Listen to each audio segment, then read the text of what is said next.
চলছে রান্নাবান্নার বিশাল কর্মযজ্ঞ। আগের দিনই দাওয়াতের কার্ড দিয়ে আসা হয়েছে সম্মানিত মেহমানদের। এই আয়োজনের মেহমান হলো পেট ভরে খেতে না পাওয়া সমাজের নিম্ন আয়ের মানুষ।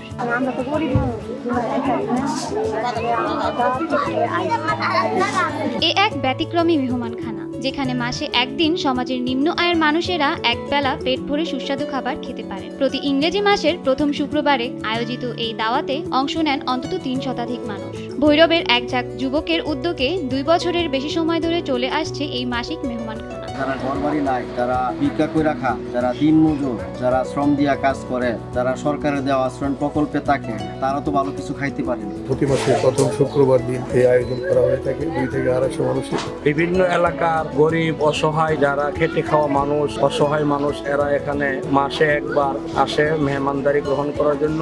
দ্রব্যমূল্য ঊর্ধ্বগতির এই ক্রান্তি লগ্নে প্রান্তিক শ্রমজীবী মানুষের যেন নাভিশ্বাস উঠে যাওয়ার উপক্রম। নুন আনতে পান্তা ফুরোনোর অবস্থা তাদের। ঠিক এমন সময় প্রতি মাসে অন্তত একবার হলেও গরিব অসহায় মানুষদের একবেলা ভালো খাবার খাওয়ানোর উদ্দেশ্যে পরিচালিত হচ্ছে এই মেহমানখানা। অনেক সাধারণ মানুষ আছে কিনা এলা গরুর গোশত বা ভালো কিছু খাইতে অনেক কষ্ট হয়।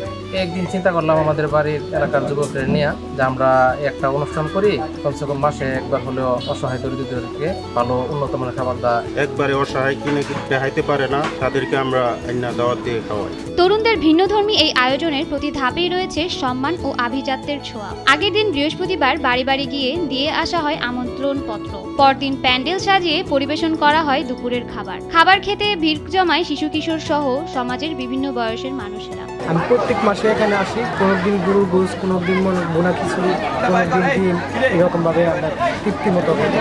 দাওয়াতে এই মেহমানদের কেউ দিনমজুর, কেউ রিক্সা চালক, কেউ বা আবার নিতান্তই অক্ষম প্রতিবন্ধী। মূলত যেসব পরিবারগুলোতে চড়া মূল্যের মাছ মাংস কিনে খাওয়ার সামর্থ্য নেই, সেই পরিবারগুলোর মুখে একবেলা ভালো খাবার তুলে দেওয়াই আয়োজকদের মূল উদ্দেশ্য। যার মেহমান হিসেবে আসে আমাদের এলাকাতে, যারা ঘরবাড়ি নাই, যারা ভিক্ষুক, যারা রিক্সা চালক। ভৈরবের কালিকা প্রসাদ ইউনিয়নের ঝগড়ারচর গ্রামের পাণ্ডব ব্যাপারী বাড়ির একদল তরুণদের উদ্যোগে প্রায় ২.৫ বছর আগে ছোট পরিসরে সূচনা হয় এই মাসিক মেহমানখানার। আমাদের এলাকার যারা ব্যবসায়ী আছে, যারা প্রবাসে থাকে, যারা চাকরি করে, সম্মিলিতভাবে আমরা এই কাজটা চালাইতেছি। প্রথম দিকে ক্ষুদ্র পরিসরে ৫০-৬০ জনের আয়োজন দিয়ে শুরু হলেও এখন প্রতি দাওয়াতে ৩ শতাধিক দুস্থ মানুষ আসে। এলাকার প্রবাসী তরুণরাও বাড়িয়েছে সাহায্যের হাত। আমরা একলা বাড়ি না, পুরা ইউনিয়নের মানুষই আছে। খাবারের মেনুতে কোনো কোনো দিন পোলাও, সাদা ভাত আর ডালের সাথে থাকে মুরগি ও গরু কিংবা খাসির মাংস। আবার কোনো মাসে পরিবেশন করা হয় বিরিয়ানিও। গরুর গোশত, খাসির মাংস, কোনো কোনো মাসে থাকে বিরিয়ানি। ভালো ভালো খানার আয়োজন করা হয়।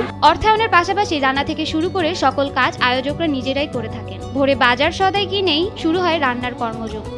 বড়দের সাথে সমান তালে শ্রম দেয় ছোট্ট শিশুরাও। মেহমানদের আপ্যায়নে তাদের কোনো কমতি থাকে না। শুরু থেকে আমি পাকশাকের কাজ করি, আমাদের বাড়ির পোলাপান এর মধ্যে নিঃস্বার্থে সবাই খাটাখাটনি করে। সকলের নিরলস প্রচেষ্টায় সর্বমহলে সফলতার প্রশংসা কুড়িয়েছে এই মাসিক মেহমানখানা। এমন আয়োজনের পরিধি বাড়াতে সকলের সহযোগিতা কামনা করছেন আয়োজকরা। এই আয়োজনটা যেন আজীবন চলতে পারে, এই জন্য আমি সবার সহযোগিতা কামনা করছি।